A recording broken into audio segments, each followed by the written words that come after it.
Olá! Seja bem-vindo à aula número 4 do nosso curso. Para esta aula temos 10 dicas básicas que vão te ajudar nos teus estudos de programação em C e não só. Vamos então começar. Primeira dica. A primeira dica é sobre acentuações na linguagem C. Bem, para usarmos acentuações da língua portuguesa na linguagem C, usamos as configurações locais do idioma português. Mas como? Bem, nós configuramos isso através de uma função que pertence à biblioteca locale.h. Depois de abrir as chavetas da função int_main, escrevemos a função da seguinte forma. Vamos pôr a função setLocale dentro de parênteses, colocamos com letras maiúsculas LC caractere sublinhado a LL vírgula e dentro de aspas duplas com letras minúsculas escrevemos Portuguese, e veremos que todas as palavras com acentuação que mostrarmos na tela serão acentuadas corretamente. Segunda dica. Indentação. Bem, uma das formas de organizarmos o nosso programa é por indentarmos corretamente os nossos blocos de códigos. Na prática, temos aqui este programa sem nenhuma indentação. Para indentarmos ele basta vermos se existe uma função ou comando que está dentro de outro. Aqui nesse programa vemos que esses comandos estão dentro da função int_main, portanto deveriam ser indentados para estarem organizados. Para fazermos isso colocamos o cursor à frente do comando ou da função e damos uma tabulação clicando sobre a tecla Tab. Terceira dica. Comentários. Ainda sobre organização, os comentários servem para nos ajudar a tomar nota daquilo que não podemos esquecer no nosso programa. Por exemplo, aqui eu vou comentar sobre para que serve o meu programa, para que lembre daqui a algum tempo.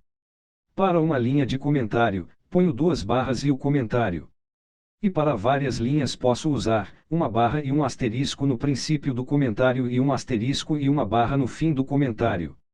E podes ver que quando eu executar o programa o comentário não vai interferir em nada, pois ele é só um comentário. Quarta dica. A diferença entre o barra invertida N e a barra invertida T. A única diferença é que a barra invertida N serve para quebrar linha, ou seja, serve para pular para a linha seguinte, e a barra invertida T serve para dar uma tabulação. Quinta dica. Número de caracteres da parte inteira e da parte fracionária. Existem aquelas divisões que nos dão uma parte fracionária com muitos caracteres e às vezes nós queremos mostrar na tela apenas alguns caracteres. Para isso, no formato da variável, que como sabemos que variáveis com partes fracionárias são do tipo de dado float ou double, então, depois do percentagem colocamos um ponto. Esse ponto é que vai separar a parte fracionária da parte inteira. Isso quer dizer que os números que estiverem antes do ponto são a parte inteira e os números que estão depois do ponto são a parte fracionária, e depois coloco o F ou o LF. Então, se eu quiser mostrar apenas 2 números da parte fracionária na tela, depois do ponto vou colocar o número 2.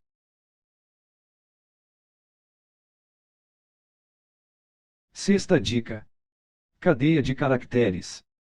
Como já é sabido por nós, as variáveis do tipo char não armazenam cadeia de caracteres, ou seja, um conjunto de caracteres, então para isso vamos usar um vetor com o número de caracteres necessários para armazenar as nossas cadeias de caracteres. Vamos à prática. Aqui eu vou definir um vetor do tipo char com o nome cadeia, dentro de parênteses returns vou colocar o número de caracteres que vou usar e posso atribuir uma palavra de acordo com o número de caracteres que eu defini. E aproveitar para dizer que o último caractere é sempre 0, portanto se eu vou usar uma palavra com 5 caracteres, então eu vou criar um vetor com 6 elementos. Para atribuir cadeia de caracteres usamos uma função chamada strcpy. Da biblioteca string.h, então, colocamos a função strcpy e dentro de parênteses o nome da variável vírgula e entre aspas duplas a palavra desejada. E aproveitar dizer que para atribuir um caractere usamos apóstrofos e para atribuir cadeia de caracteres usamos aspas duplas. Eu vou mostrar na tela, mas salientando que para mostrar cadeia de caracteres na tela eu não uso o percentagem %C, mas sim o percentagem %S. Ou seja, o percentagem %C é para mostrar um caractere e o percentagem %S é para mostrar cadeia de caracteres. Sétima dica. Leitura de cadeia de caracteres. Para ler uma cadeia de caracteres podemos usar 2 comandos.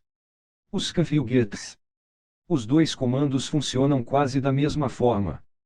Primeiro declaramos o vetor do tipo char com o número de caracteres que vamos usar.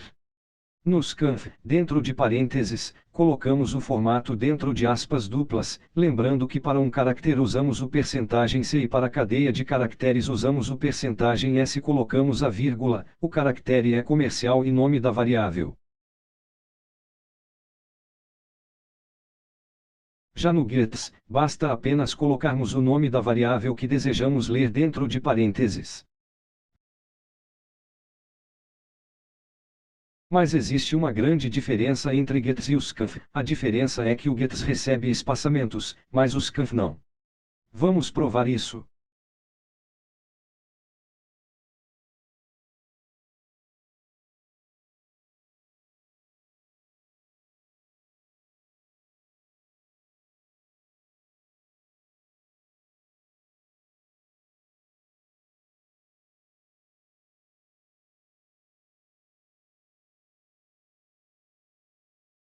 Como vimos, nos conf tudo que está depois de espaçamento ele descarta, mas no gets não. Então, em casos de leitura de cadeia de caracteres é mais recomendado usar o gets. Salientando que o gets também pertence à biblioteca std e o .h. Oitava dica. Palavras reservadas. Como sabemos, a linguagem C possui palavras reservadas, ou seja, palavras que não podemos usar como nome das variáveis. Então, vou deixar um link na descrição para você baixar um documento que contém as palavras reservadas da linguagem C. Nona dica. Operadores e funções predefinidas em linguagem C. Não é bem uma dica, mas sim um conteúdo da aula para você estudar. Portanto, também vou deixar o link do documento aqui na descrição do vídeo. Décima dica. Estuda.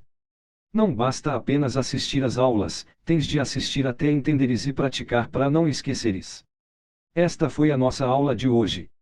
Deixa o seu gostei no vídeo, se inscreva no canal e ativa o sino das notificações para receberes uma notificação sempre que sair aula nova aqui no canal. Estuda e... Tô a bazar.